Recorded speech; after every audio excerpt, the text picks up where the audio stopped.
Je m'appelle Sename Kofi Akodinu, je suis principalement architecte et anthropologue et je porte au Togo un projet qui s'appelle Upcité, qui est une sorte d'utopie urbaine qui questionne les approches classiques de la Smart City. L'idée c'est de se dire que la Smart City, une perspective un peu top-down ou drivée par des réflexes où c'est les grands groupes qui décident, et peut être contrebalancée par une approche de la Smart City beaucoup plus grassroots, où c'est les gens même qui vivent la ville qui se retrouvent en capacité de développer des technologies qui changent la ville grâce à la fréquentation de lieux concrets dans la ville, où ces gens-là s'initient rapidement de nouvelles technologies, lancent des projets, dont certaines deviennent des startups qui impactent la cité. En se disant qu'aujourd'hui, c'est les startups qui ont le plus de poids sur l'urbain. C'est Uber qui décide comment on bouge dans la ville, c'est Airbnb qui décide comment on loge, etc. Et une startup lancée par un jeune africain pourrait demain devenir la norme pour la collecte des déchets ou pour la mobilité, etc. Donc nous avons voulu tester cette utopie sur Lomé en déployant un réseau de lieux sur toute la ville. Et 2 lieux ont été créés au jour d'aujourd'hui, WellUp 0 et WellUp Prime, où donc on recycle un peu le potentiel créatif des masses et on essaie de lancer des projets qui ont vocation à impacter le cadre de vie. Alors, mon parcours entrepreneurial, alors moi je ne me définis pas réellement comme un entrepreneur, mais plutôt comme un activiste, dans le sens où je ne lance pas vraiment à proprement parler directement des business moi-même, mais je crois en la capacité de business et de business traité dans la culture startup à impacter les problématiques africaines, et donc on accompagne des gens dans leurs projets de business. Donc oui, j'ai une implication dans la culture startup et beaucoup plus dans la vulgarisation de cette culture, mais avec la perspective que la culture startup peut être une bonne approche pour sublimer un peu ce qu'on appelle l'informalité en Afrique et permettre que tout ce secteur qui est un peu marginalisé se mette lui aussi à contribuer à un niveau professionnel au développement du continent. Donc dans les WellUp, on a un programme, plusieurs programmes même start-up. Le fondamental, c'est que généralement des projets que nous lançons, des projets que nous accompagnons sont quand même donc des projets à dimension urbaine. On essaie beaucoup de faire dans des projets qui traitent des éthiques, de l'économie du partage, de l'économie circulaire, etc. Donc on a un programme qu'on appelle Silicon Village, de projets qui naissent dans le lab lui-même. Ce ne sont pas des gens qui viennent frapper à la porte pour incuber leur start-up chez nous, mais c'est des projets qui sont créés dans le lab, avec la communauté qui se crée qui s'est formée en quelque sorte dans le lab.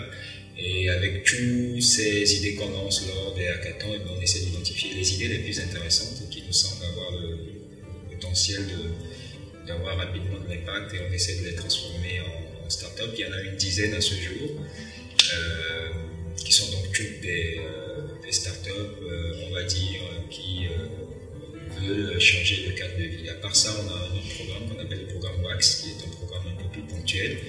On pourrait, pour mieux dire, parler d'accélération, et ce programme a des cohortes. On est à la 2e cohorte aujourd'hui.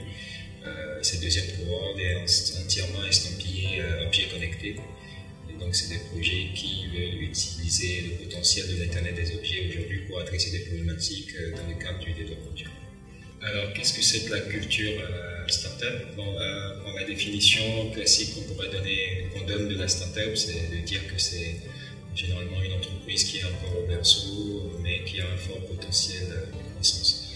Je pense que ce que sous-entend cette définition, c'est que d'abord, globalement, c'est une entreprise entre guillemets technologique, ou en tout cas qui utilise les ressources, les subtilités du boom digital, et notamment des IT pour changer rapidement d'échelle et donc scaler.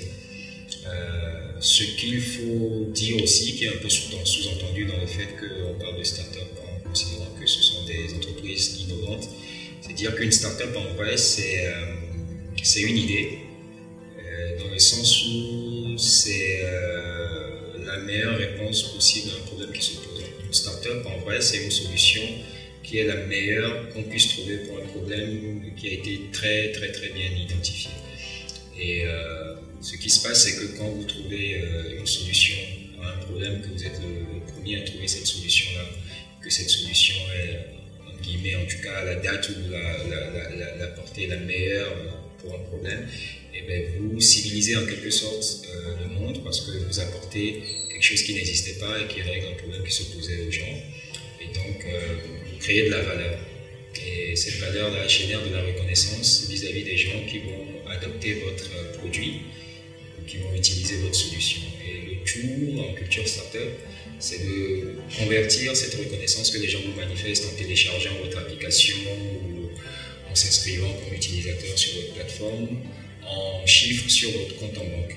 Donc, dans la culture startup, il y a quelque chose de très intéressant qui est qu'il n'y a pas le produit puis le modèle économique, où il n'y a pas un service ou une solution, puis un exercice qui serait de voir comment on peut monétiser. Et donc ce qui se passe, et qui est donc très intéressant, c'est qu'il semblerait que ce soit le produit lui-même, la solution que vous avez trouvée, par sa propre dynamique, qui fait capitalisation. C'est-à-dire que vous n'avez pas, normalement, quand vous avez une très bonne start-up, à réfléchir à un modèle économique. C'est le produit que vous mettez sur le marché qui est son propre modèle économique. C'est pratiquement le rythme interne même de la résolution du problème qui génère de la valeur, et cette valeur-là est convertie en richesse grâce à toutes les subtilités que nous offre aujourd'hui le monde du digital. C'est quelque chose aussi de très éthique qui fait que la start-up échappe en un sens, ou en tout cas en un sens purement conceptuel, à tout ce qui peut être perception capitaliste. C'est d'ailleurs pour ça que les jeunes dans la Silicon Valley, même s'ils sont millionnaires, ne se définissent pas comme des capitalistes, mais se définissent plutôt comme des gens qui veulent transformer le monde en un meilleur lieu. Et ils en sont profondément persuadés parce qu'ils développent d'abord des solutions à des problèmes, et c'est presque malgré eux qu'ils deviennent riches, parce que c'est juste la solution qui fait son œuvre, et plus elle est adoptée, plus elle génère un produit de la richesse.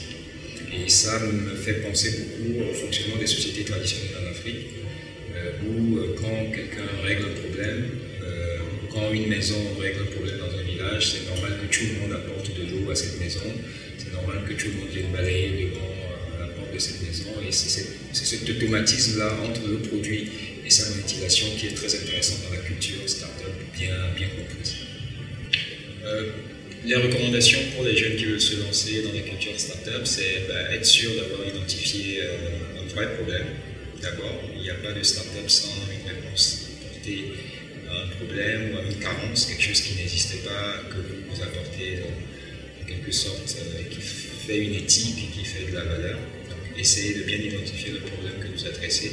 Quand vous avez bien identifié le problème et que vous pensez avoir des ressources pour y apporter une solution, tout le reste se fait de façon automatique. Plus votre problème est urgent et impacte plus de maximum de gens, mieux votre startup va scaler, et plus vous aurez d'efforts à faire pour tendre vers la monétisation.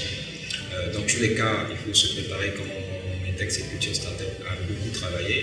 Donc, la deuxième recommandation serait de se préparer à travailler énormément.